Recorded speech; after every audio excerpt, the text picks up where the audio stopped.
Fui la primera mujer que presentó un informativo sola a las 9 de la noche. Me decían, pero es que eres muy ambiciosa. Me siento también orgullosa de haber ido abriendo camino a otras mujeres periodistas. Yo reivindico el derecho a ser mala. Yo quiero igualdad en todo. Lo único importante en la vida es el amor. El éxito no es nada más que la otra cara del fracaso. ¿Quiénes son las mujeres fatales del siglo XXI, querida? Tú y yo. Total. Y espero que todas. Mi última novela, que por cierto se va a llamar Amada Carlota.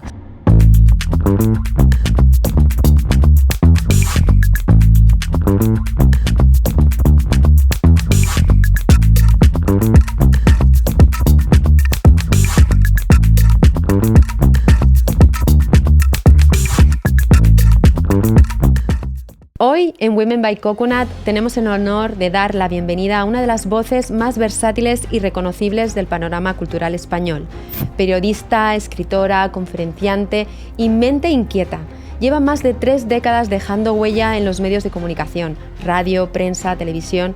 Ha sido galardonada con premios tan prestigiosos como 2 Antenas de Oro, un TP de Oro y el premio Fernando Lara de novela. Pero si hay un terreno donde ha brillado con luz propia en los últimos años, es el de la novela negra. A través de personajes complejos, tramas valientes, abordando sin miedo temas como la trata de personas, el poder, el deseo o la impunidad. Ella es talento, mirada crítica, compromiso con la sociedad, ha sembrado el camino de generaciones de mujeres periodistas, una narradora que no se rinde ante las verdades incómodas, pero sobre todo es una mujer apasionante que nadie debería perderse. Hoy en Women by Coconut, Marta Robles. Bueno, Marta, yo he crecido contigo porque te he visto toda la vida en la televisión, pero es que te tengo que decir que te he descubierto en una faceta que yo no conocía y, Dios mío, 17 libros. O sea, por favor, cuéntanos, porque habrá mucha gente que te conoce, que cae como yo, e incluso que están en el otro lado, es decir, solamente te conocen como escritora. Cuéntanos, ¿quién eres? Bueno, te diré que 19 libros, van a ser 20 en septiembre, cuando publique el próximo de mi saga negra del detective Tony Rouras. Y yo llevo escribiendo desde que tengo uso de razón. Creo que cuando tenía 5 años fue la primera vez que hice unos versos. Por suerte ya no he vuelto a hacer más versos, aunque leo poesía todos los días, porque para mí me explica el mundo, es absolutamente inspiradora y necesito leer poesía, pero no escribo poesía. Creo que es el único género que no escribo. Pero desde los 13 años no recuerdo un solo día de mi vida en el que no haya escrito, ni siquiera en los días de mis partos.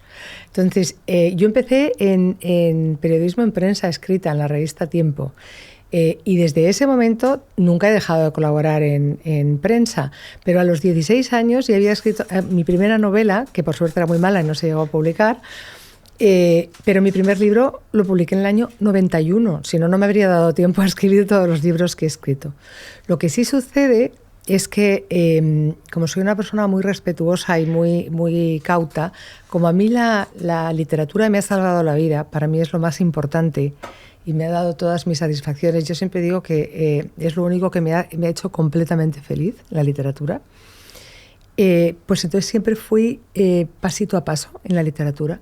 Y al principio mis primeros libros eran más periodísticos, eran biografías y ensayos periodísticos, porque era el mundo en el que yo me estaba moviendo como periodista.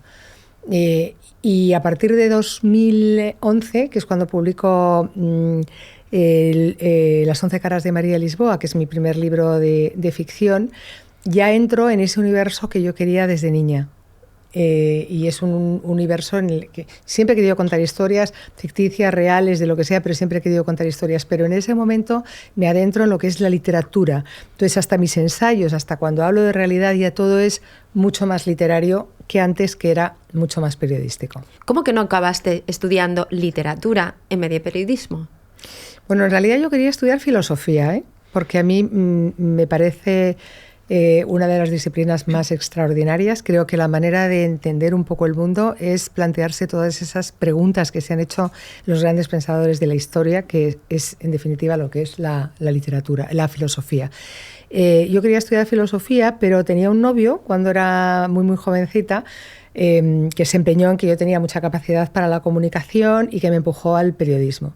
Y en el mismo momento en el que empecé a estudiar periodismo, el veneno del periodismo se me metió en las venas. Y entendí que yo desde luego quería hacer eso que me parecía muy importante. Yo quería traducirles el mundo para contribuir a que fuera un poco menos injusto. Porque yo entiendo que si no sabemos lo que sucede, no podemos de ninguna manera combatirlo. Yo ahora mismo que te estoy escuchando y llevo un rato escuchándote porque, o sea, es que da gusto.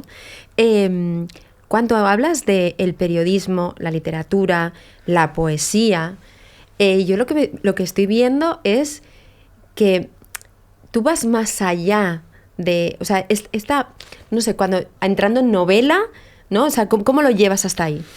Bueno, en realidad era mi sueño y mi pretensión desde que era una niña, ya te digo yo. Pertenezco a una generación que empezó a leer con unos pequeños detectives que creó una escritora británica que se llamaba Enid Blyton, que eran Los 5 y Los 7. Y yo me leí todo lo que cayó en mis manos, tanto de ella, de Los 5 secretos, Los 7, Los primos, los Torres de Mallory, todo lo que tú quieras. Después también estaba Puck y había unos libros que se llamaban Los 3 investigadores que auspiciaba a Hitchcock. Y ahí fue cuando yo empecé a pensar que en algún momento de mi vida escribiría género negro. Fíjate, era una niña. De hecho, desde pequeña yo escribía todos los días, te digo, escribía todos los días. Y tenía un diario y después, cuando no era el diario, escribía hasta en los posavasos. Para mí era fundamental. Y recuerdo una anécdota muy divertida, que fue que después de empezar a leer a Edgar Allan Poe, mis redacciones se tiñeron de sangre, como no te puedes imaginar. Y entonces, claro, yo iba a un colegio de monjas y de pronto me llevaron a ver a la directora para saber qué era lo que me pasaba con tanta sangre. Y llamaron a mis padres preocupadísimos por la sangre. Si llegan a ver mis novelas de ahora les hubiera dado un ataque. Pero en ese momento, a partir de ese momento yo empecé a leer género negro. O sea, yo creo que empecé a leer género negro muy, muy jovencita. Y yo ya sabía que en algún momento de mi vida entraría en el género negro, porque es que yo soy muy intensa, querida Sara. Entonces creo que todo tiene que tener un propósito. Y creo que el hecho de que en la literatura quepa la denuncia está muy bien, porque además tengo la sensación yo como periodista lo sé bien, que tenemos tal cantidad de noticias vapuleándonos permanentemente la retina que hay un momento en el que dejamos de sentir nada. Por ejemplo, la guerra de Gaza o la guerra de Ucrania, sí. Cualquiera. Vemos una imagen y al principio nos aterroriza, pero cuando va pasando el tiempo y es una imagen detrás de otra, ya estamos anestesiados y nada nos mueve el corazón. Sin embargo, yo creo que la ficción es muy efectiva para mover el corazón, esos corazones que se han quedado convertidos en piedra, ¿no? que pertenecen a las pieles de rinoceronte. Decía Shakespeare que cuando uno no siente el mal ajeno, se convierte en un monstruo. Y en estas sociedades acabamos convirtiéndonos en monstruos. Entonces, por ejemplo, la última aventura del detective Roures hasta ahora, La chica a la que no supiste amar, habla de la trata de mujeres con fines de explotación sexual y además centra la historia en una chica nigeriana, víctima de trata, que además tiene un cáncer de mama, le hacen una mastectomía muy chapucera y la desarrajan un tiro y la mata porque acaba convirtiéndose en material inservible para la prostitución, en un desecho, ¿no? Entonces, esto, que a lo mejor te lo cuentan en una noticia o lo ves 3 o 4 días, te pasa casi desapercibido. Pero si tú en una novela de ficción te metes en la historia de esa chica, en su piel, en lo que le pasó, al final te acaba conmoviendo, te impacta mucho más y al final tú puedes poner tu granito de arena en esa causa, ¿no? Yo lo que hago es que, yo por supuesto en mis novelas no pretendo adoctrinar a nadie, lo que sí hago es exponer las cosas que hay para que a partir de ahí las personas saquen sus propias conclusiones y determinen hacia dónde quieren seguir o sus propias opiniones. Hay una de las cosas que a mí me gusta, que es romper tabús. Y hay uno que creo que es muy importante, porque cuando te vemos, mujer de éxito, con un impacto muy grande durante muchos años, se generan prejuicios, bueno, lo ha tenido fácil, tal, no sé qué. Pero es que muy lejos de todo esto es que eres una mujer hecha a sí misma desde el inicio. O sea, creo que vale la pena que lo cuentes. Mira, primero creo que debo decir algo que es muy importante y para mí es inspirador. Creo que el éxito no es nada más que la otra cara del fracaso. Es decir, creo que el éxito es un impostor. Nosotros vivimos en un constante sube y baja y es fundamental que lo sepamos, porque muchas veces pensamos que las personas que en un momento determinado tienen éxito son gloriosas y al final, cuando se tambalean un poquito, las enterramos, ¿no? Entonces tenemos que ver que el éxito y el fracaso son momentos de la vida, igual que la felicidad o la tristeza. Por ejemplo, hay una frase argentina que a mí me encanta, que dicen: ¿para qué sirve el frío? Si para saber lo lindo que es el calor. Y me parece, ¡qué grande! Me parece muy extraordinario porque es verdad. Entonces tenemos que no darle tanta importancia al éxito ni al fracaso y saber que cuando uno se cae, lo importante, el gran éxito, es levantarse. Y que el resto lo que tenemos que hacer es tender a la excelencia. No, cuando uno hace todo lo que puede, no está obligado a más. Cuando uno hace las cosas lo mejor que le sale del corazón y con la máxima verdad, ya está. Entonces, a lo mejor puedes tener éxito o no, pero lo que tienes que hacer es tratar de, en el camino, hacer las cosas lo mejor que tú creas y puedas, poniéndole lo mejor de ti, ¿no? Yo creo que eso es muy extraordinario. Entonces yo, como tú bien dices, no lo tuve fácil porque mi padre no quiso pagarme la carrera de periodismo, no quería que fuera periodista, ni desde luego tampoco escritora. Le parecía que eso era una profesión de la canalla, una estupidez, que además no me iba a ganar la vida. Me dijo, cuando pasen los años vendrás aquí a que te dé de comer. Pues mira, papá, no pasó. Exactamente. y bueno, pues es una cosa que me atormentó mucho tiempo. De hecho, mi padre y yo estuvimos tiempo sin hablarnos. Nos reconciliamos porque se puso malo y tuvo una pequeña afección al corazón que no parecía que era nada grave. Entonces mi madre me pidió que me reconciliara con él. Yo dije sí, no. Y finalmente fui al hospital, me reconcilié con él y no salió de aquella operación. No salió. Entonces ahí había amigos suyos que me decían: no sabes lo orgulloso que estaba de ti. Y decía: pues ojalá me lo hubiera dicho alguna vez. Curiosamente, el personaje de mi saga negra se llama Toni Rouras. Sabes que Rouras es Robles. Sí. Y es Carballo, además. Ah. Pero mi padre se llamaba Antonio Robles y le llamaban Toni. O sea, mi padre se llamaba como mi detective. Toma. Yo no sé si lo hice como homenaje o como colleja, porque es un personaje justo contrario. No tiene nada que ver. A mi padre. Tiene la casa llena de discos, la música es el bálsamo para él, porque él ha sido ex corresponsal de guerra y entonces necesita algo que le haga, que le devuelva la fe, y para él es la música y la literatura y leer. Y mi padre leía mucho de economía y de derecho, pero absolutamente nada más, porque él necesitaba cosas que sirvieran para algo. Si no servían para algo, para él no eran necesarias ni las quería en su vida. Y entonces yo traté de explicarle tantas veces para qué servía la literatura, para qué servía la música, para qué servía la creación, pero mi padre era absolutamente contrario a todo esto. Era como mucho más racional, ¿no? Era absolutamente racional, sí, era absolutamente racional. Y bueno, pues no lo tuve fácil, es verdad, porque además tuve momentos complicados en mi vida. Tuve un accidente tremendo mientras estaba haciendo la carrera, pero bueno, como tantas otras personas. Sí, pero bueno, no todo el mundo consigue, y más es un mundo muy complicado, o sea, tienes que tener 1000 patas, no puedes vivir de una sola, porque si esa se cae, ¿no? Yo me imagino que también te ha hecho diversificar. El único buen consejo de mi padre era que tenía que tener los huevos repartidos en distintas cestas. Pero eso yo creo que debería ser el padre nuestro de cualquier freelance, que queda muy bonito en inglés, pero que en español es horroroso, que es Autónomo. Nadie piensa en los autónomos en este país, como bien sabes. Los políticos siempre que hablan de salarios o de tal, solamente se refieren a los funcionarios o a las personas que estén trabajando dentro de una empresa, pero ni siquiera se refieren a los pequeños y medianos empresarios, y los autónomos están olvidados por completo. Nosotros sí que somos la casta, somos lo peor. Y entonces, cuando haces una carrera como la mía, sabes que vas a estar haciendo equilibrismo toda tu vida.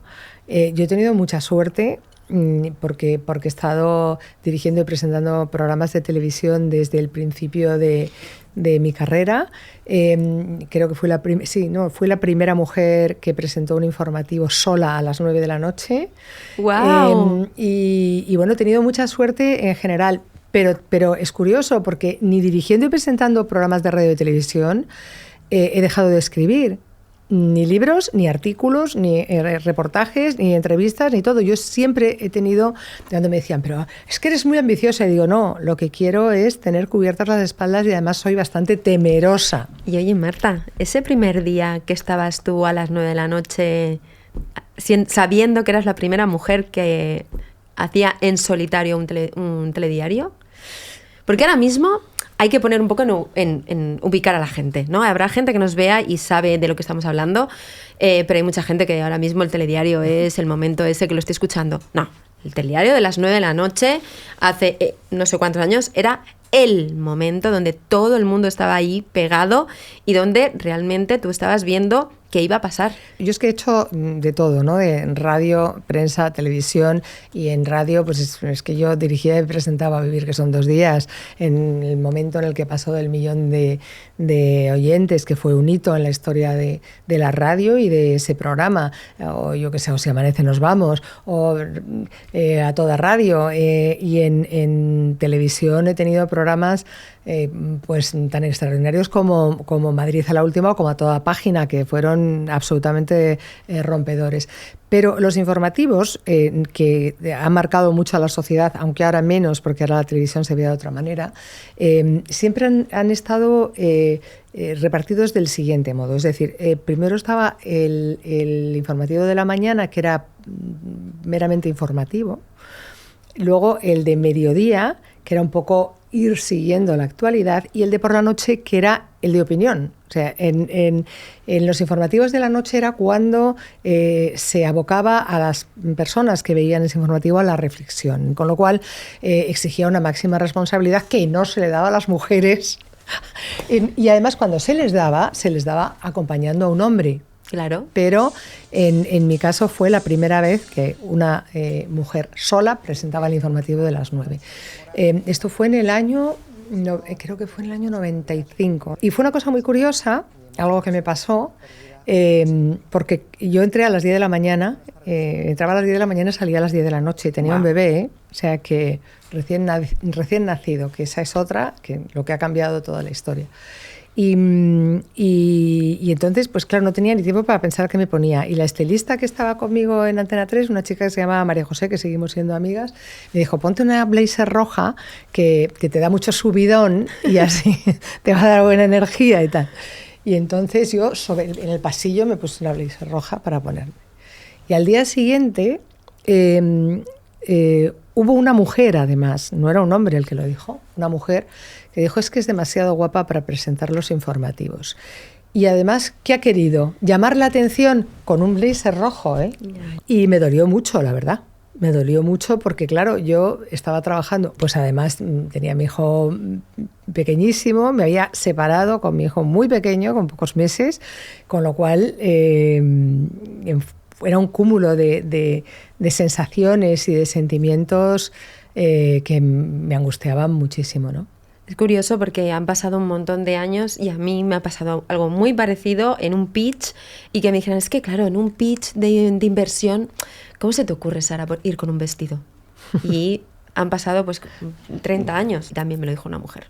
Entonces, a veces nos hacemos más daño o menos daño, pero que... No, bueno, pero ¿sabes lo que pasa? Yo creo que las mujeres, ni tanto ni tan calvo, ni existe tantísima sororidad, ni somos todas buenas. Yo reivindico el derecho a ser mala, y además lo reivindico para empezar, porque uno de mis grandes mitos femeninos es Clara Campoamor, que como sabes defendió el voto frente a otras mujeres que decían que no voten porque es que están muy influidas por la Iglesia y entonces eso igual va a hacer que voten como no queremos que voten. Y ella dijo, pues y los hombres estarán influidos por otras circunstancias, con lo cual si se quieren equivocar también tienen derecho a equivocarse. Yo defiendo el derecho a equivocarse, defiendo el derecho a ser malas, y aquí hay a tantos tontas en los puestos de poder como tontos. Sí, claro. Y tantas malas como malos. Yo quiero igualdad en todo. Quiero que las mujeres podamos ser buenas, malas y regulares. No quiero que nos traten como seres de luz. No quiero que nosotras estemos por encima de nada. Quiero que tengamos los mismos derechos y las mismas oportunidades. Entonces, hay muchas mujeres que el problema es que para defenderse de un universo muy masculino, lo que han hecho ha sido quedarse con el discurso masculino, y ese es el que enfrentan a las otras mujeres. ¿Para cuándo una mala malosa en la novela negra? Pero mala malosa nivel Aníbal Lecter. O sea, mala malosa. ¿No estamos preparados? Estaba pensando yo que alguna mala malosa hay, ¿eh? Lo que pasa es que, en realidad, el concepto de mala siempre lo han atribuido al de mujer fatal. Entonces, cuando tú hablas de una mala malosa, pues te encuentras con la del cartero siempre llama dos veces, o body hit, que siempre es la que atrae al hombre. Siempre es un poco el concepto de Eva, ¿no? Sí. Que ya sabes que Eva era malísima. Fíjate si era mala Eva, que lo que hizo fue ofrecerle una manzana a Adán. Sí. ¿Y quién se la comió? Adán, ¿no? Claro, y la culpa es nuestra. Exacto. Bueno, pues el caso es que lo que te digo es que ese concepto de mala siempre se ha atribuido al concepto de ser una femme fatal. De hecho, es que hay una definición que es la mujer más terrible y tal, que aboca al hombre a la perdición, y entonces eso era ellos siempre pensando en sí mismos. Es decir, mala, pero mala porque me arrastra a mí al mal. No porque ella pueda ser mala, porque me arrastra a mí al mal. Y es curioso porque ha habido envenenadoras a lo largo de la historia brutales. Bueno, en Roma tienes una colección. Ha habido mujeres como Medea que también han hecho, aunque sea dentro de la literatura, pero claro, es violencia vicaria absoluta, y tenemos muchísimos ejemplos. O sea, sí que tenemos malas, pero parece que las apartamos, ¿no? Pero sí que es cierto que las hay. Y el concepto de mujer fatal es que es muy divertido. Mira, en lo que la primavera hace con los cerezos, en mi último ensayo, hay algo muy divertido porque hablo de los Don Juanes y hablo de las mujeres fatales. Entonces, los Don Juanes, en el siglo XXI, en los tiempos del Me Too, siguen estando de moda. Tú te coges un grupo de amigas y siempre hay una que dice, a mí lo que me gusta son los malotes. Ya. Y a mí me dan ganas de asesinarla. Y a las jovencitas, exacto, los malotes. Entonces, eso es una cosa que es curiosa, ¿no? Entonces, el Don Juan parece que es un personaje, es el personaje que más hemos exportado en España en todas las artes. Y entonces los distintos Don Juanes más importantes, que son Tirso de Molina, Zorrilla, Mozart, Byron y Molière, todos crearon un Don Juan a su imagen y semejanza. Tirso de Molina, como era un clérigo, pues al final lo quemaba en las llamas del infierno. Zorrilla, como iba de flor en flor, pues al final se encontró a una doña Inés que lo que hacía es que su amor le redimía. Mozart, que hizo con Da Ponte un libreto, Da Ponte era un mujeriego que no veas, y que tenía esa personalidad con síndrome de Tourette, etcétera, etcétera, pues hizo un Don Giovanni que tenía miles y miles de mujeres en una ópera bufa. Molière, que tenía un lado oscuro, era un tipo que, aunque nadie lo supo, él se casó él tenía una socia en la compañía y luego se casó con su hija, con la hija de la socia, pero que al parecer era hija suya. Y tenía un lado oscuro, pues hizo un Don Juan absolutamente oscuro. Es bastante curioso. Entonces, en todos los trabajos, cada Don Juan es a la imagen y semejanza del que escribe o pinta o lo que sea. Y a mí me parece que el Don Juan es un personaje totalmente abyecto, es un personaje que se hace muescas en el revólver y que quiere demostrar permanentemente lo capaz que es de quedarse con el alma y el cuerpo de la persona que está al lado. Y lo peor y lo más trágico es que muchas mujeres, incluso hoy, siguen pensando que a ese Don Juan lo pueden cambiar. Y ese es el germen muchas veces del maltrato. Porque yo he trabajado mucho con mujeres maltratadas y muchas veces las mujeres maltratadas dicen, no, conmigo no lo va a hacer, conmigo va a cambiar. No cambian ni los hombres, ni las mujeres, ni los perros, ni los gatos. No cambian. Lo dejo ahí, lo digo. Pero, perdona que te diga, frente a eso están las mujeres fatales que siempre dicen malísimas, ¿no? Yo he puesto algunas tan extraordinarias como Alma Mahler, como Lilia Brick, como tantas otras, que son mujeres que lo que demuestran es que se saltaron las normas sociales establecidas. Y en vez de hacer lo que los hombres les decían, llamar a quien los hombres les decían, amaron quién, cuándo, cómo y donde les dio la gana. Así que, ¿quiénes son las mujeres fatales del siglo XXI, querida? Tú y yo. Total. Y espero que todas. Me ha gustado. Fue fatal a partir de ahora. Oye, cogiendo ahora lo de tu libro, lo que la primavera hace con los cerezos, ¿por qué escogiste este verso? Además de Neruda, además. Cuéntame, porque ahí... Este verso es el último verso del poema 14 de los 20 poemas de amor y una canción desesperada, que completo dice, quiero hacer contigo lo que la primavera hace con los cerezos. Aparte de la belleza de ese verso, que es que a mí me sigue poniendo la carne de gallina. Te rasga por dentro. Te rasga por dentro. Y yo es que creo que simboliza el buen amor. Todos pensamos, cuando amamos, que somos buenísimos porque amamos. Todos creemos, no, yo le quiero mucho, soy buenísima, el amor es buenísimo. No. Amar bien es enormemente difícil, porque cuando no amas bien, al final eres posesivo, quieres que el otro reaccione como tú quieres, quieres que haga las cosas como a ti te da la gana, no le dejas crecer por miedo, tienes envidias, tienes inseguridades, tienes muchas cosas que no van en favor de la persona a la que amas, sino que hacen lo contrario. Exacto, no te dejan florecer. No te dejan, y sin embargo, el buen amor lo que hace es que saca lo mejor del otro. Correcto. Es decir, hace lo que la primavera hace con los cerezos, le hace florecer. Por eso elegí ese verso. Y tú, claro, me has citado a Neruda así Neruda. con un doble sentido. Bueno, vamos a ver. Neruda, como tantos genios, siempre tendemos a pensar, y esto es una cosa que nos viene desde Grecia, pensamos en una cosa que se llama el efecto halo, igual que creemos que los guapos son buenos. Luego nos sorprende cuando de pronto ese señor guapísimo con 2 perros preciosos del ascensor resulta que mataba a 6 mujeres al día. ¿Sí? Pues tenemos esa tendencia a pensar que los guapos son buenos. Y también tenemos la tendencia a pensar que los genios tienen que hacerlo todo bien. Pero es que a lo mejor Nadal no cocina bien, por ejemplo, por poner un ejemplo.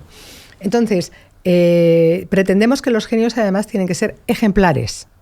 Y los genios no tienen que ser ejemplares. Entonces, Neruda era un tipo brillantísimo, pero es verdad que en su historia tiene muchas cosas terribles. Una de ellas, abandonó a su mujer, que eso es una cuestión moral, pero yo no la castigo o no, pero sí abandonó y maltrató a su hija Malva Marina, que nació con una hidrocefalia, y además la llamaba monstrua, mi vampiresa ridícula, etcétera, etcétera. Pero no solo eso, es que Matilde Urrutia, que fue su última mujer, que por cierto tampoco era muy buena, pues cuando él murió, para que adquiriese su obra nueva relevancia, decidió publicar una obra póstuma que eran sus memorias. Y en sus memorias, en Confieso que he vivido, es donde sale que él violó a una menor, ¿no?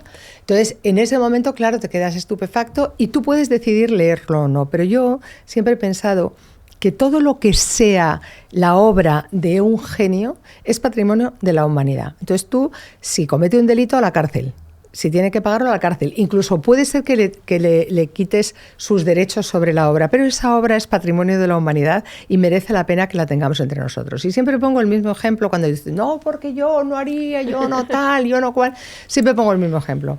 Si mañana descubriéramos que Fleming, que eso lo cuento al final del libro, había sido un asesino en serie, no dejaríamos de tomar penicilina. Los antibióticos se formarían parte de nuestra vida. Y si mañana descubriéramos que Tomás Alva Edison había sido un descuartizador, tampoco apagaríamos la luz del mundo.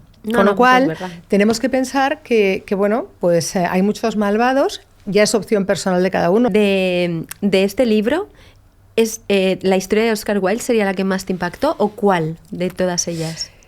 Todas son impactantes, pero hay una que yo siempre suelo poner de ejemplo porque a mí me ha abierto mucho los ojos. Antes hablaba contigo de la historia de Gertrude Stein y Alice B. Toklas, que me llamó la atención porque ellas eran lesbianas y es increíble porque reprodujeron absolutamente el estereotipo de los matrimonios tradicionales. Es decir, Gertrude Stein estaba con los hombres, con los genios, fumando, no sé qué, no sé cuántos, y Alice B. Toklas, que tiene un libro de cocina magnífico, por cierto, cocinaba y estaba con las mujeres de los genios. O sea, reprodujeron absolutamente el sistema tradicional. Pero esta no ha sido la historia que más me ha llamado la atención. Te digo que son todas fascinantes. Más allá de lo que yo escriba, es que las propias historias son fascinantes. Pero hay una que es la de Allen Ginsberg y Peter Orlovsky, que a mí me dejó totalmente impactada, porque Allen Ginsberg, que es uno de los padres de la generación Beat, que por cierto tiene un poema que se llama Aullido, que es excepcional, merece la pena leerlo, pues se encontró con Peter Orlovsky un buen día, se cruzaron, se miraron a los ojos y se enamoraron locamente. Pero curiosamente, Allen Ginsberg era homosexual y Peter Orlovsky era heterosexual. No. Sí. Y entonces empezaron a tener una relación maravillosa entre ellos, pero abierta. Uno tenía, además de sus propias relaciones, uno tenía relaciones con mujeres y el otro tenía relaciones con hombres. Bueno, pues fue una relación gloriosa en la que se apoyaron y se empujaron el uno al otro para sacar de verdad lo bueno el uno del otro. Tenían unas cartas excepcionales, se apoyaban y se ayudaban en todo, se querían hasta que murió Ginsberg, hasta el último día de su vida. Y eso me hizo reflexionar y darme cuenta de que no se aman los sexos, se aman las personas. Ya. Es que esto es así. Es así. En todas las historias que comentas hay amor y desamor. Amor y desamor. ¿Cuál de los dos guían más? ¿Es más fuerte uno que el otro o todo lo regula los dos por igual? Bueno, mira, yo te diré que creo que en la vida solamente hay dos cosas importantes en la vida, en la literatura y en todo, que son el amor y la muerte. Y la muerte nos preocupa y nos afecta muchísimo porque nos da miedo lo desconocido, pero fundamentalmente porque nos separa de nuestros seres queridos. Sí. O sea que, en definitiva, lo único importante en la vida es el amor. El amor que según Freud, no el amor, la pasión era lo que te impulsaba a la creación, aunque yo soy más de Voltaire, que decía que el amor mueve a un tiempo cabeza, corazón y sexo, o sea que es muchísimo más poderoso que solo la pasión, ¿no? Y de hecho, cuando se hablan de esa estupidez transitoria que habla Ortega y Gasset, está hablando de la pasión, no del amor, ese momento de pasión en el que solamente ves el dedo gordo del pie del otro, ¿sabes?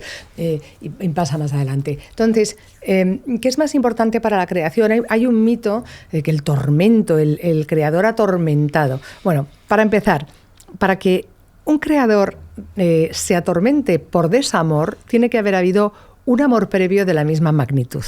Quiero decir que si tú has tenido una historieta que ha sido un amorcito de verano, pues ese no te da para que el desamor te haga crear Las mujeres facturan. No, claro.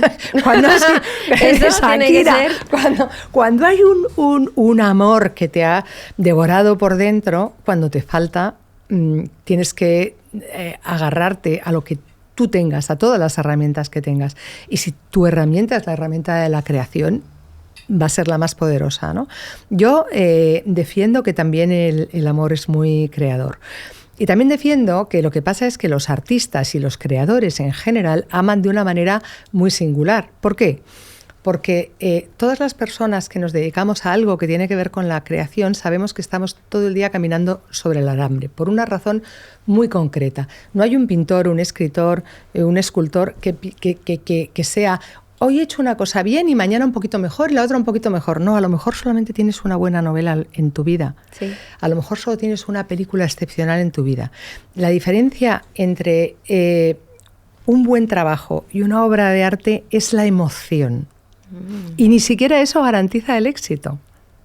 Con lo cual, tú sabes que lo que tienes que hacer es inocular de emoción a tus obras para provocar esa emoción en los demás. Pero ¿cómo inoculas esa emoción a tus obras? Estando tú lleno de emoción. ¿Y de dónde sacas la emoción que te mueve más? Por supuesto, del amor, que es lo que buscamos desde que nacemos hasta que morimos y lo que nos hace hacer las cosas mejores y las cosas peores. Lo que saca lo mejor y lo peor del ser humano. O sea, que tú eres partidaria de la vivencia más que de la lejanía a la hora de crear. Vamos a ver, la creación es un compendio de todo. Los escritores, por ejemplo, somos ladrones de conversaciones ajenas. Yo ahora acabo de terminar mi última novela, que por cierto se va a llamar Amada Carlota, pero cuando estás escribiendo una novela, justo en ese proceso, en mi forma de escribir, de pronto yo tengo una conversación contigo, hay algo que me salta y aparece en la novela. Por ejemplo, en La chica a la que no supiste amar hay una mujer que llora en un tren. Y es que yo me encontré una mujer que lloraba en un tren y a partir de ahí de pronto imaginé una trama en torno a esa mujer y la metí dentro de mi propia novela, ¿no? Entonces, yo no creo que haya que vivirlo todo como Hemingway. No creo que haya que vivirlo todo. Hay gente que dice que unos tienen que vivirlo y otros que leerlo. Yo creo que el creador es muy poroso. Al final, todo lo que está a su alrededor lo utiliza para la propia creación.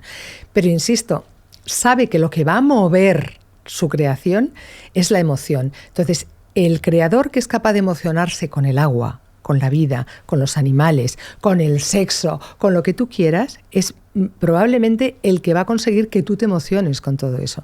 Sería muy difícil que yo te emocionara hablándote de un perro si a mí no me emocionan los perros. Sí. Sería difícil, porque te digo porque tú y yo sabemos que somos un poco medio perro, ¿no? Total. Pues sabemos que esa emoción que te provocan los animales, si no la sientes, es muy difícil trasladarla. Hay gente que es incapaz de sentirla y no se puede hacer nada. ¿Y tú crees que la forma de transmitir ese amor o esa pasión, esa ilusión, es distinta entre un hombre y una mujer? No necesariamente. O sea, yo, ¿quién me decía? Alguien me decía, porque yo veo así. Ayer una chica de tu equipo me dijo, pues últimamente solamente leo obra de mujeres trans. Y entonces yo dije, qué curioso, a mí me resulta interesante, pero yo no leo a nadie porque sea hombre, mujer, claro, trans. Me da exactamente igual, ni porque haya nacido aquí, ni porque haya nacido allá. Yo leo y creo que solamente hay literatura buena y mala, que hay arte bueno y malo, independientemente de quién lo ejecute. Entonces, ¿cómo puede ser que hay me lo he apuntado, un 27% de premios Planetas que hayan recaído en mujeres y tan solo un 15% de premios Nobel en el mundo que hayan recaído en mujeres? Pues porque estamos en pañales, porque la historia de la humanidad se ha escrito en base a la desigualdad de hombres y mujeres. Entonces, primero, una de las cosas que se han hecho a lo largo de los siglos es tratar de arrebatarnos nuestras herramientas para la creación. Es curioso porque, como te decía antes, Freud decía que sin fantasías sexuales no se puede crear. Y las fantasías sexuales nos estaban absolutamente prohibidas. ¿Cómo Total. Íbamos a crear si no teníamos fantasías sexuales y se supone que de ahí proviene la creación? A nosotros se nos ha quitado el nombre en la literatura, se nos han arrebatado las obras, no nos han dejado ser científicas. A las científicas en un momento determinado las quemaban en la hoguera por brujas. Las religiones no se ponían de acuerdo en nada salvo en ir en contra de las mujeres. O sea, lo único que estuvieron de acuerdo Lutero y los católicos tras el cisma fue en odiar a las mujeres. Caramba, y en decir que solamente servían para parir y que si se morían, pues se morían, pero ya estaba. Entonces, claro, no nos han dado la oportunidad de visibilizar todo nuestro trabajo. Aún así, ahora que estamos empezando a comprobar el trabajo de las mujeres, nos damos cuenta de que es excelso y a lo largo de toda la historia de la humanidad. O sea, que debemos ser... Cuidadito con nosotras. Claro, sí, que espérate, que cógete, que vamos. Claro. Todo esto tú, que eres escritora además, con una carrera, ¿tú has visto una evolución? O sea, ¿vamos hacia el buen camino? O sea, ya no se nos roba el nombre, ya tenemos nuestro espacio para... Depende en qué parte del mundo. Muy bien.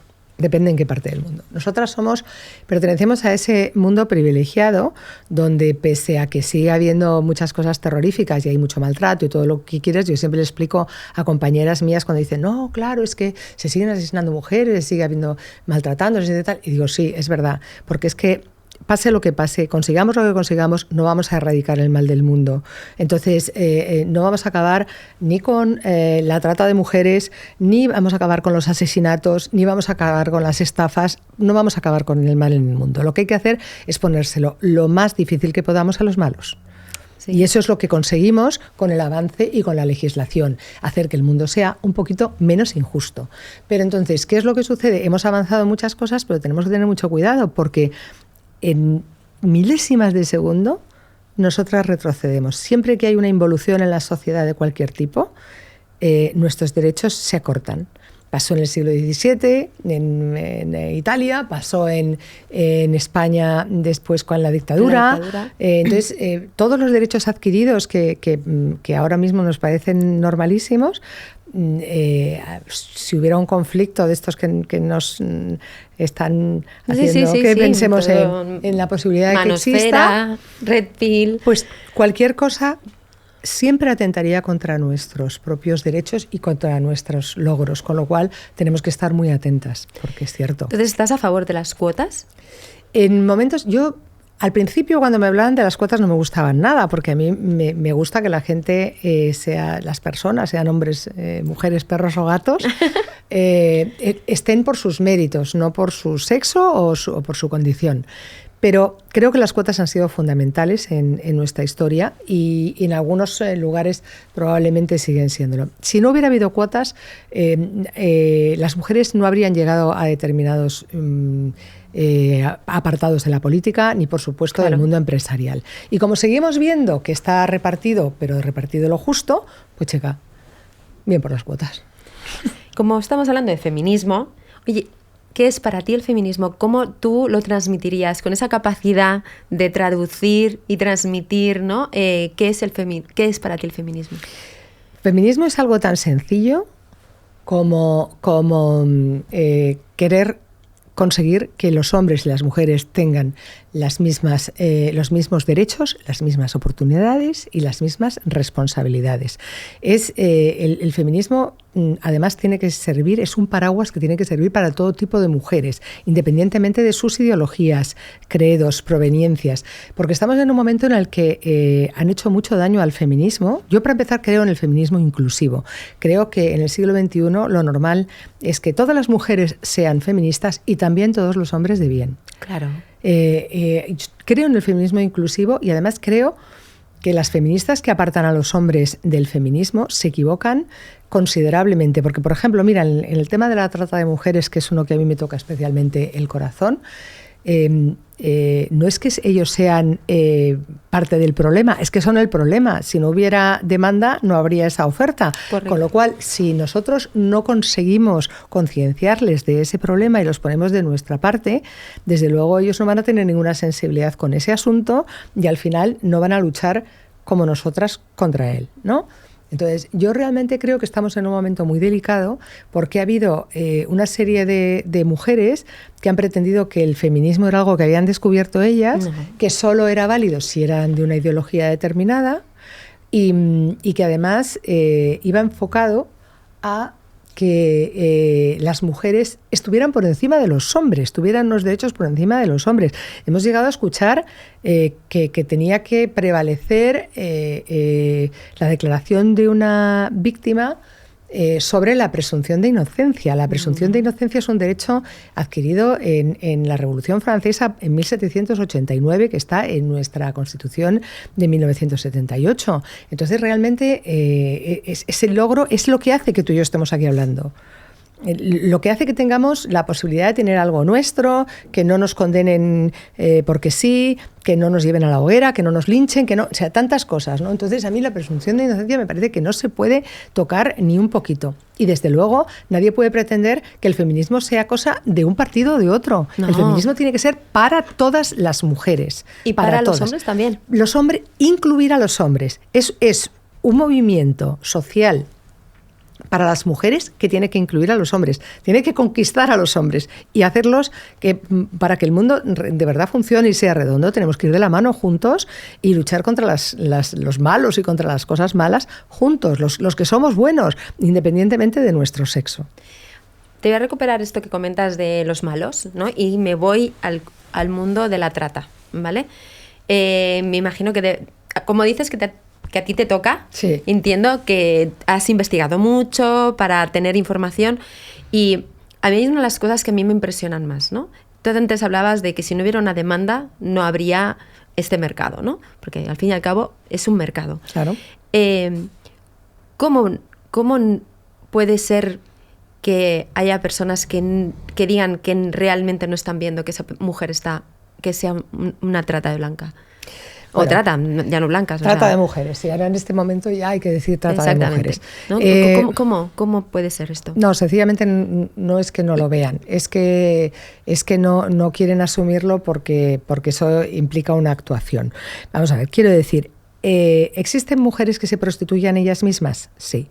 ¿Que no estén explotadas por otras personas? Sí. También es cierto que casi todas tienen una precariedad, si no es económica, emocional. Porque es muy difícil que alguien se levante por la mañana, se mire al espejo y diga, yo quiero ser puta. Es bastante difícil. Pero realmente sí que hay situaciones en las que las mujeres se han visto abocadas a la prostitución y la han elegido de manera consciente y voluntaria. Pero en realidad hay muchísimas más mujeres víctimas de trata, mujeres prostituidas, que mujeres prostitutas que ejerzan la prostitución de forma voluntaria. Y te diré que incluso entre las mujeres prostitutas hay muchas veces que cuando quieren trabajar dentro de un club o de tal, al final acaban explotándolas porque las hacen pagar una cosa que se llama la plaza o la diaria, luego las hacen pagar por esto, las hacen pagar por lo otro, las hacen pagar por lo de más allá y al final acaban recibiendo un salario que es una nimiedad, con lo cual también acaban explotadas. Yo soy absolutamente abolicionista. No creo que se debiera regular la prostitución. Primero, es algo que se ha intentado en determinados países y se ha visto que incrementa la trata de mujeres. Yo lo sé porque he hablado también con proxenetas y ellos, los proxenetas, defienden la legalización porque para ellos sería ponerles el mercado muchísimo más fácil. Entonces, la abolición, por supuesto, no castiga a la mujer prostituida, pero sí castiga al putero. Y digo putero porque los clientes compran flores y los puteros compran carne humana, con lo cual son puteros. Y a los proxenetas. Y eso, insisto, no acabaría con la prostitución y con la trata, pero por lo menos se lo pondría un poco más difícil, que yo creo que eso es lo imprescindible. ¿Qué es lo que pasa ahora, por ejemplo? Muchos hombres, es que la prostitución, hay tantísimos hombres que van a los prostíbulos, es que las cifras son brutales, pero brutales. Entonces, claro, cuando un hombre va a un prostíbulo y se encuentra con una víctima de trata y tiene relaciones con ella, cuando sale no la va a ayudar, porque ¿qué va a hacer? Va a llegar a casa y va a decir, mi amor, ayer estuve en tal y me he encontrado con esta, voy a ir a la policía a ver si la ayudo. Es que estamos en un mundo muy complicado. ¿Qué piensas de OnlyFans, ya que estamos? Pues que es otro modo de prostitución. Es una manera de prostituirse. Creo que en el siglo XXI lo que está pasando es que hay muchos modos de captar a las chicas para que se prostituyan. Entonces hay muchas que las captan, las siguen captando en los países de origen donde hay una precariedad brutal y establecen esas deudas, y con esas deudas lo que hacen es que saben que está asegurada que las chicas sean esclavas, porque si no hacen lo que ellos quieren, pues al final le pegan un tiro en la cabeza a su madre, a su padre o a sus hijos. pero en el caso de la prostitución a través de las redes lo hacen de una manera más amable y acaban exactamente en el mismo sitio. Entonces yo creo que hay muchas webcamers que empiezan pensando que aquello va a ser de una manera y se encuentran en un callejón sin salida. Hay muchísimas actrices de cine porno que se han visto abocadas a una prostitución salvaje y brutal, y OnlyFans yo creo que es el camino. Es un modo de prostitución, es una compraventa de carne, que en definitiva a mí me parece que es enormemente indigno, ¿no? Es que estamos en un mundo, tenemos que tener en cuenta que el mundo del Internet, que es maravilloso para muchas cosas, ha hecho que haya unas generaciones que se empiecen a relacionar con el sexo a través de la pornografía. Exacto. Porque claro, un niño de pronto llega y pone culo, teta. Claro. Y entonces inmediatamente al final acaba yendo a páginas porno, etcétera, etcétera. Y entonces eso le hace que cuando llegue a relacionarse él mismo con el sexo, piense que el sexo es una cosa completamente distinta a la que es. Es decir, piensan que las barbaridades y abyecciones que hay en la pornografía son las relaciones normales entre dos personas que se aman o que quieren tener relaciones sexuales. Y claro, no lo son. De hecho, te diré que en los prostíbulos, y yo lo sé porque he hablado con muchas víctimas de trata, a quien más temen las chicas es a los chicos jóvenes cuando llegan y en las despedidas de solteros y cosas así, porque cuando llegan les piden algunas cosas tremendas y cuando les dicen que no, las insultan, las vejan, las pegan, es horroroso. Y hablando de malos, el mundo literario, el mundo de la creación, ya no solamente la literatura, está lleno de amor tóxico, porque es así, ¿no? Desde el cuento de la Cenicienta, ¿no? Pasamos, está lleno de malotes de muchas maneras distintas que nos venden una realidad que no es. ¿Tú crees que eso nos ha hecho más bien que mal? En cómo entendemos las mujeres el amor, o incluso los hombres, ¿no? Bueno, el amor romántico al que te refieres, ese amor del príncipe que saca a la princesa de la torre, etcétera, etcétera. En Grecia, por ejemplo, el amor que más valoraban era entre hombres, y era por una sencilla razón, porque los hombres eran iguales entre sí. Entonces, mientras haya alguien que esté aquí y alguien que esté aquí, y cuando el amor no es igual, al final es muy perjudicial, incluso yo creo que para ambos, ¿no? Pero por supuesto más para el que está aquí. Y como a las mujeres nos ha tocado siempre ahí, pues mira tú qué cosa. ¿Y tú crees que hemos conseguido, por mediación de creadoras, habéis conseguido transmitir otra visión de ese tipo de amor o no?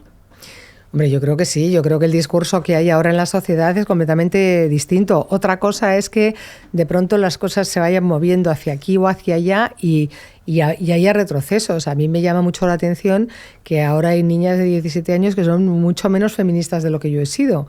Entonces, esa involución me aterroriza, ¿no? Que tiene mucho que ver. O las veo bailando la música del reggaetón y veo esas letras pavorosas y digo, madre mía.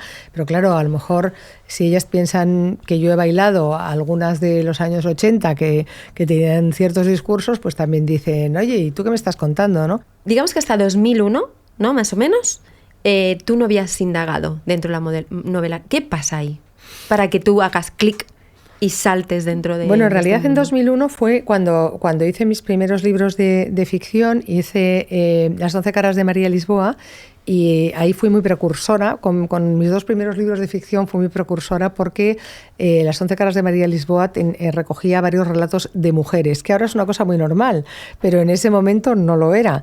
Y después hice una novela que se llamaba Diario de una cuarentona embarazada, que ahora quedarse embarazada a los 40 es una cosa muy normal, pero entonces quedarse embarazada a los 40 era como si te quedaras ahora a los 60. Total. Y lo que pasó, el clic que pasó para que yo llegara por fin a la novela negra fue que un íntimo amigo mío, escritor, que se llama Fernando Marías, se llamaba porque murió, siempre me metía en muchos líos, y fue el que me pidió que escribiera sobre el mito de Don Juan, que precisamente me llevó a escribir luego sobre Luisa y los espejos, que fue la novela con la que gané el premio Fernando Lara en 2013, y que además se va a reeditar en septiembre también, con lo cual estoy muy orgullosa. Pero luego Fernando vino un buen día y me dijo, me gustaría que escribieras un relato para este libro.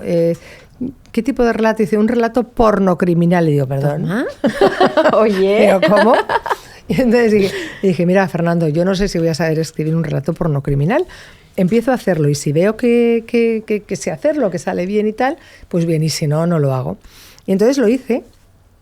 Se llama Un sabor muy familiar y curiosamente está incluido en un volumen con las plumas más importantes de género negro de España y el mío fue, si no el más alabado, de los más alabados. Con lo cual, a partir de ese momento, yo en ese momento además, me encontró la primera historia del detective Roures y ya dije, quiero seguir por aquí, este es mi camino, aquí qué bien me siento. Y es verdad que escribiendo género negro me siento como pez en el agua. ¿Y qué tiene ese género que te apasiona tanto? O sea, ¿qué es lo que hace que te has enganchado y ya no lo sueltas? Pues tiene esa capacidad de denuncia. A mí me gusta mucho, tiene muchas cosas el género negro, pero hay que diferenciar entre lo que es el género policíaco y el género negro. El género policíaco es un poco como un cubo de Rubik, un juego que se establece entre el lector y el escritor, en el que el escritor trata de ocultar al asesino, el lector siempre quiere descubrirlo antes de que el escritor le diga quién es, y al final es el mayordomo. Vamos, uno que pasa por además ahí. Da mucha rabia porque si lo encuentras a la mitad, dices, miércoles. Pero en el caso de la novela negra no se habla de... No es tan importante quién es el asesino, sino comprender el mal. ¿Por qué se produce el mal? El género negro surge en el Chicago de los años 20 y es en ese momento cuando se crea un personaje que para mí es maravilloso, que es el personaje del detective. ¿Por qué se crea el personaje del detective? Porque todas las instituciones están corruptas, no se puede confiar en nadie, ni en políticos, ni en jueces, ni en fiscales, ni en tal... Imagínate, estamos... No sé yo. Entonces...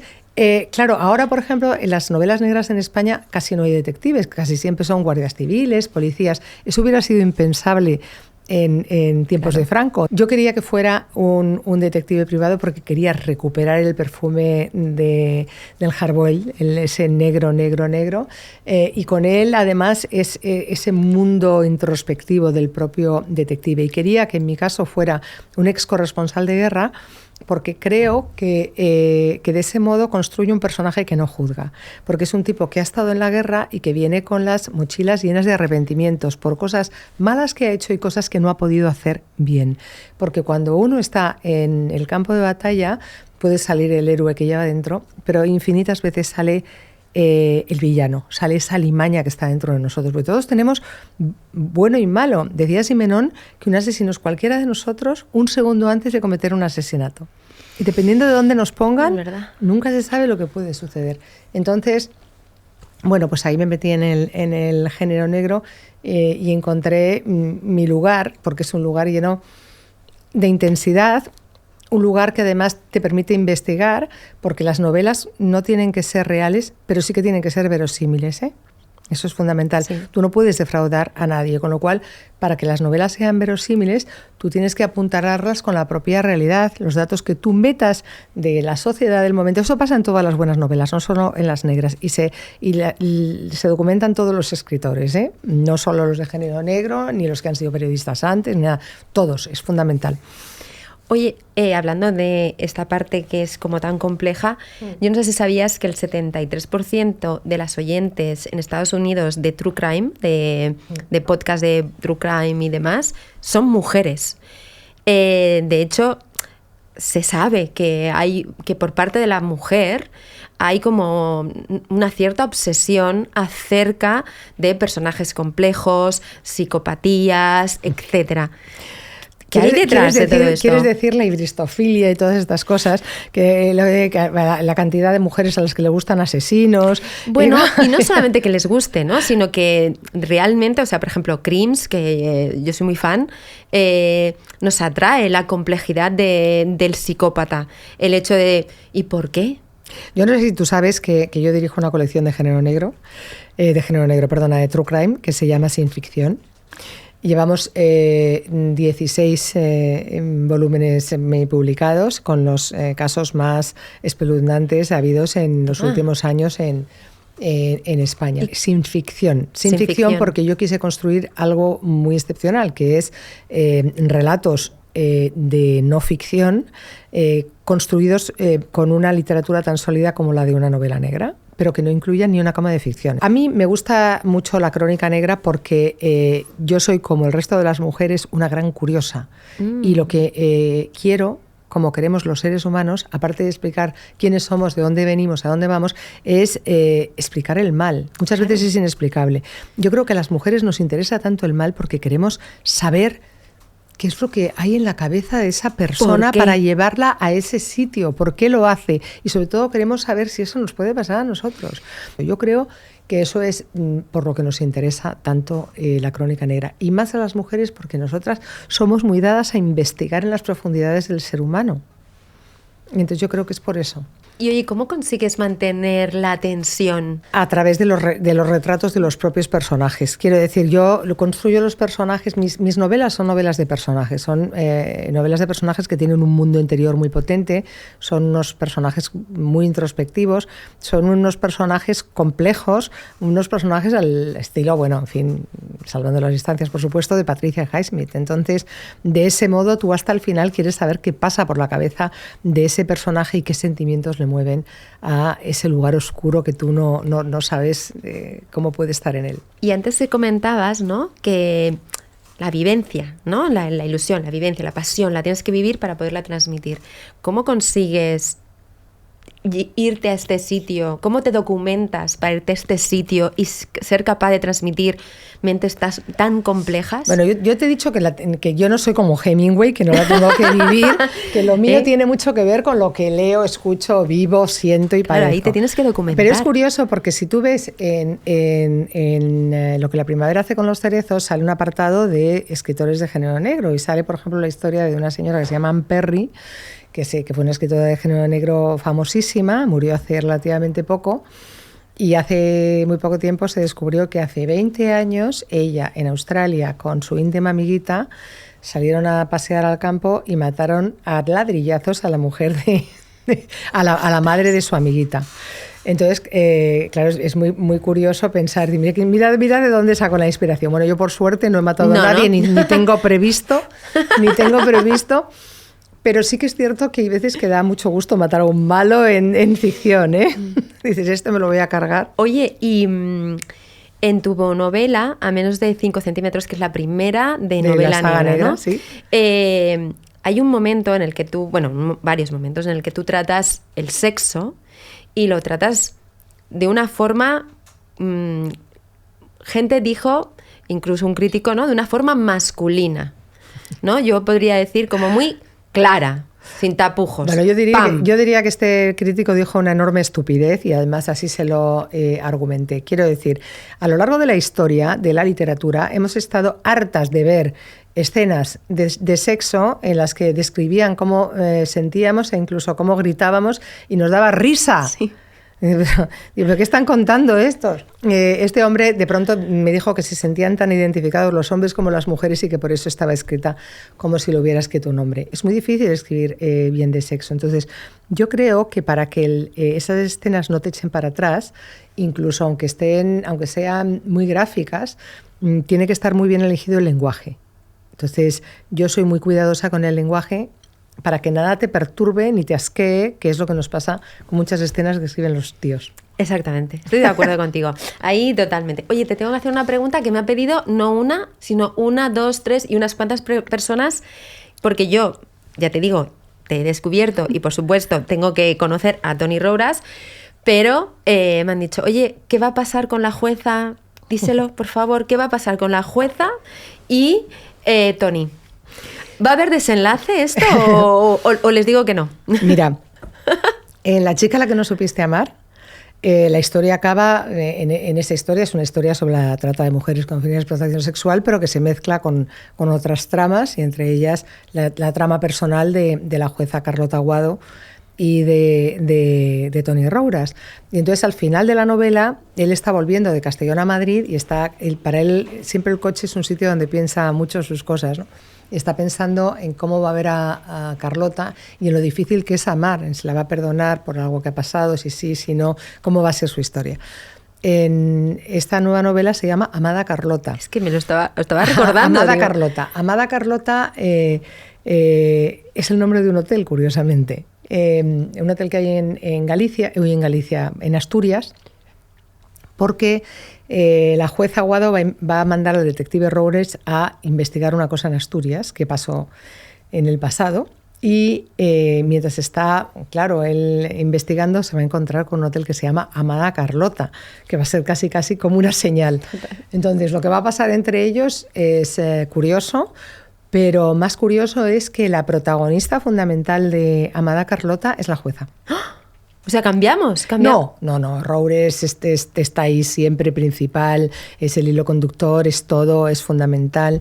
Y además no me lo perdonarían mis lectores, y creo que menos mis lectoras, pero Carlota es el personaje central de esta historia. Sí, porque además yo creo que dices que no te lo perdonarían porque creo que Tony Roures es un personaje del cual te enamoras perdidamente, ¿no? Y eso ya tiene unos añitos, ¿eh? Ya tiene unos añitos, pero es curioso porque gente de todas las edades me dice, pero oye, no me puedes encontrar un Roures, y digo, hombre, yo lo escribo, pero luego ya parirlo, ya mis hijos son maravillosos. Vale, entonces tenemos a menos de 5 centímetros.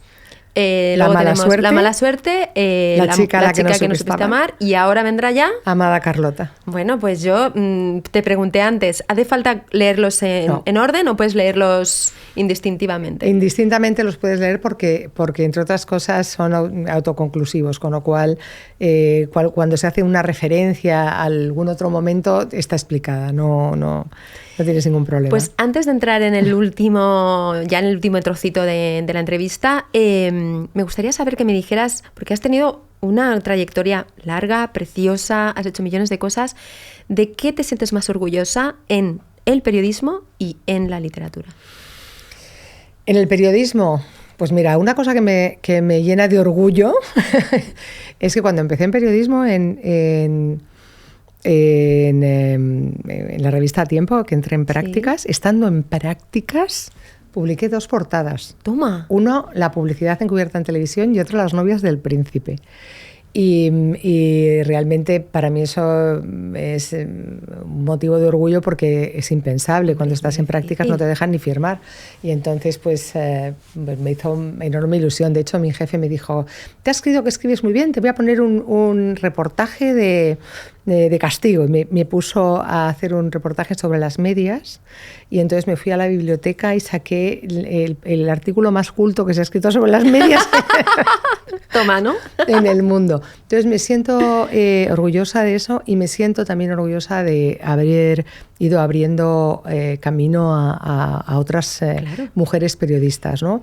Haber dirigido y presentado Vivir, que son 2 días, o Si amanece nos vamos, haber estado en todos los horarios, haber hecho aquel primer informativo yo sola a las 9 de la noche. Me siento orgullosa de eso, pero te diré que yo soy tan disfrutona que me siento orgullosa de cada pequeño logro cada día. O sea, yo me siento orgullosa de poder seguir manteniendo la misma pasión en cada cosa que hago, independientemente de si es para una televisión generalista o para un pequeño canal de un pueblo. Yo creo que eso es mi máximo orgullo, poder disfrutar y defender cada cosa que hago lo mejor que sepa y pueda. Bueno, entonces ahora ya que entramos en la recta final, siempre os pido una cosita, que es que reviséis vuestra agenda, y ya sabes que Women by Coconut está pensado para dar voz a esos grandes referentes, a esas grandes historias de mujeres, para que se den a conocer. ¿Quién o quiénes, porque hay gente que nos dice más de un nombre, crees que debería de estar aquí? Es que empezaría y no pararía, porque mira, yo te diría que tengo por una parte a Pía Sánchez, que es la presidenta de los ganaderos en España, que me gusta mucho que sea una mujer, porque como ella dice, tratamos de manera distinta a los animales, las mujeres, que los hombres. Sí, lo siento, somos más cariñosas y, en fin, los tratamos de otra manera. Te diría que Natibel Preciado, que fue importantísima en mi vida, porque cuando yo llegué a la revista Tiempo, ella ya era una periodista consolidada y me abrió muchas puertas, porque al principio no te creas que me trataron muy bien, pero Natibel me acogió en sus brazos y somos amigas desde entonces, y tengo muchísimo que agradecerle. Me gustaría muchísimo que trajerais a Ana Ibáñez, que es una neurocientífica que además lo que hace es ejercitar el cerebro, hace cursos para enseñar a utilizar el cerebro, y creo que es una mujer verdaderamente extraordinaria, y a mí me gusta mucho tener referentes en la ciencia porque ahí es donde más nos han castrado a las mujeres. Y luego, por otra parte, ya que estoy en Barcelona, que he venido aquí a veros, hay una mujer a la que yo admiro profundamente y que me encantaría que viniera, que es Marta Rota. Marta Rota es la creadora de Tutom y es una mujer verdaderamente excepcional, pero es una mujer excepcional por su ropa, que es maravillosa, pero sobre todo por su vida, por su equipo, por la manera de relacionarse con los demás. Es una persona realmente buena. Y ya sabes, te lo he dicho antes de empezar esta entrevista, que a mí lo único que me importa en la vida es la bondad. Y que cuando me dicen que quiero que sean mis hijos de mayores, yo digo que buenos. Me dicen felices, felices también, pero buenos. Yo creo que una cosa trae la otra. Desde luego, eso creo yo. Yo creo que la bondad mueve el mundo. Desde luego. Aunque parezca que no, pero sí que lo. Y además va por delante de la inteligencia, que la gente se cree que los buenos son tontos y los que son tontos son los malos. Totalmente, me encanta. Bueno, pues ahora ya entramos en las preguntas rápidas, sí. Así que ya entramos en recta final. Una mujer que te inspire. Pues la propia Marta Rota, por ejemplo. ¿Y una de todo lo contrario? Pues mira, en estos momentos, una que todo lo contrario, Irene Montero, porque creo que le ha hecho tanto daño al feminismo que no se lo voy a perdonar nunca en la vida. Creo que ha sido una mujer, aunque ella no lo piense, muy manipulada por sus hombres de alrededor, pero creo que es una mujer que ha hecho ese famoso divide y vencerás, que ha hecho que haya mucha división en el feminismo, que ha expulsado a los hombres buenos, que ha hecho que demos un paso atrás, y yo eso no se lo perdono. Un libro que siempre recomiendas. El Calígula, de Albert Camus. Olé. Es un libro excepcional que una vez más demuestra la importancia del amor. El Calígula de Albert Camus empieza con la muerte de Drusila, de su hermana, que era de quien él estaba enamorado, y a partir de que se muere su hermana Drusila, él se vuelve la persona más cruel del mundo. Entonces determina una vez más que todos tenemos el bueno y el malo dentro, y dependiendo de muchas circunstancias de nuestro entorno y sobre todo del amor que recibamos, a lo mejor vamos a un lado o hacia otro. Un personaje literario que te hubiera gustado a ti crear. Pues mucho, sin ninguna duda, pero me hubiera gustado crear a Ana Karenina, porque es que es un personaje tan desgarrador, sí, que a mí me gusta especialmente. El mayor mito sobre el amor. Que todos amamos bien, que el amor es bueno siempre. No, ya lo he dicho antes. Hay gente que mata por amor y hay gente que hace muchísimo daño a la persona que ama solo por amarla mal. Pues ahora el mayor mito sobre la mujer. Que somos seres de luz. Me encanta. No somos seres de luz, tenemos una oscuridad cuando nos da la gana. Exactamente. Yo creo que como buena periodista soy capaz de escribir en el filo de una navaja. Soy capaz de abstraerme absolutamente aquí, en el tren, en un avión o en el Himalaya y ponerme a escribir. Una frase que defina tu manera de ver la vida.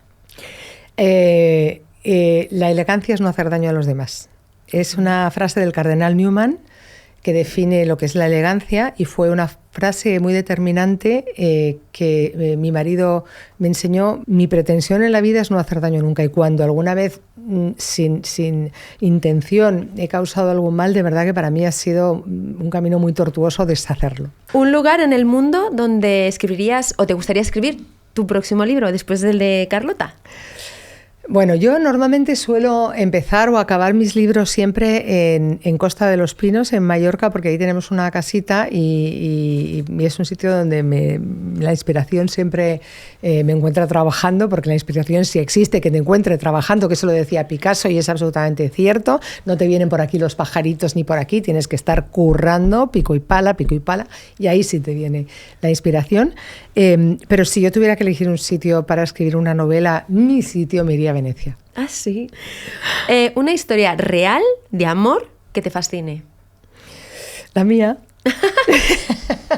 La mía, yo estoy recasada.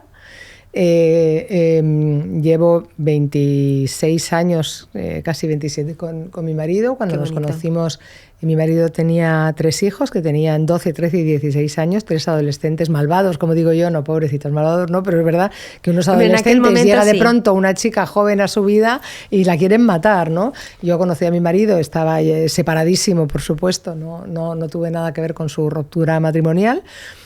Pero aún así, pues claro, era el sitio donde tirar los dardos de los hijos de mi marido. Yo tenía un niño pequeño y juntos tuvimos otros 2, que es muy gracioso porque cuando conocí a mi marido, al segundo o tercer día me dijo, tú y yo nos casaremos y tendremos hijos. Y yo le dije, solo tengo 2 cosas claras en la vida. Una, que no me voy a volver a casar, y otra, que no voy a tener más hijos. Y mira, aquí estoy. Bueno, yo también, ¿eh? Y él es mi primer lector, mi mejor compañero. Le quiero hasta cuando me despierta, como esta noche que me ha despertado y me ha hecho polvo porque luego no he podido dormir y he venido con una cara que no puede ser. Estás fantástica, así que no se te nota. ¿Qué haces? Lo primero que haces cuando terminas un libro. Lo primero que hago cuando me termino un libro, casi siempre, antes de nada, de cualquier otra cosa, es zamparme unas chuches. Es que yo soy un poco adicta a las chuches. ¿Es tu guilty pleasure? Sí, yo soy un poco adicta a las bueno, me encantan las mi chuches. Guilty pleasure son las chuches y el tequila, pero claro. Bueno, una buena combinación. Sí. Sí. Pero es verdad que cuando termino me apetece tomarme unas chuches o irme a pegarme un homenaje porque hay veces que me quedo, o sea, normalmente el día que termino la novela o así me tumbo un rato en la cama y estoy como desfondada, ¿no? Pero me encanta como celebrarlo con algo que me apetezca, ¿no? Y casi siempre es algo de comer, de beber, de salir, de bailar. Un mantra que sigas en tu día a día. Haz lo que temas. Haz lo que temas. Sí, yo soy una persona muy insegura, lo he pasado muy mal con mis inseguridades, que las inseguridades nacen en la infancia. La única vez que he escrito un libro en el que hable de mí misma escribí un libro que tenía este título, Haz lo que temas. Es el apócope del título de un libro de un filósofo americano que se llama Ralph Waldo Emerson, que dice, haz siempre lo que temas hacer. Y yo creo que cada uno enfrenta la adversidad como puede y a sus temores como puede, ¿no? Y yo, mi única manera de enfrentar mis temores es lanzarme a la piscina. Entonces, por eso es mi mantra de cada día, ¿no? Haz lo que temas. Un sueño por cumplir. Yo tengo el sueño por cumplir cada día de que el siguiente sea un poquito mejor, de disfrutarlo un poquito más. Mi sueño por cumplir es la siguiente, que esta novela le gusta a todo el mundo, luego que la próxima, que el artículo que hago sea suficientemente... Mis sueños por cumplir no son grandes sueños. Yo no quiero conquistar América, ¿no? Yo simplemente voy con sueños pequeñitos, ¿no?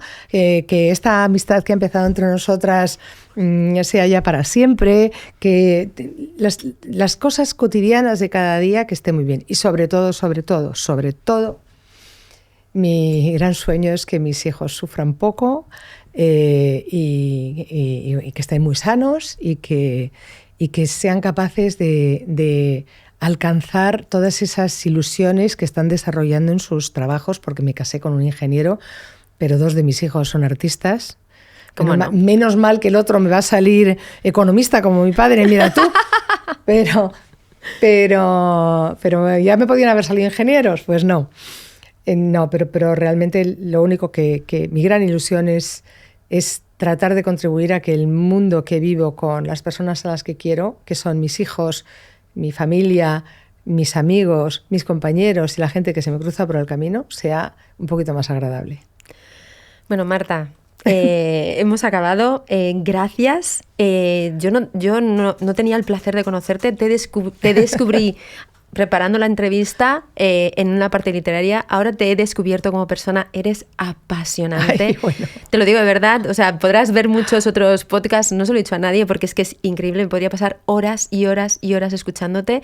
Ha sido un placer que hayas podido estar aquí y que nos hayas dado un poquito de ti hoy en Women by Coconut. De verdad que ha sido un gustazo. Muchísimas gracias. Que sepas que eres una gran entrevistadora, amiga.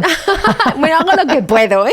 Eres una gran entrevistadora, una gran curiosa, que es imprescindible para ser periodista, y una persona con lo más sexy del mundo, que es saber escuchar. Ay, siempre se lo digo a todo el mundo, que sepáis que las mujeres y los hombres no queremos más que nos escuchen.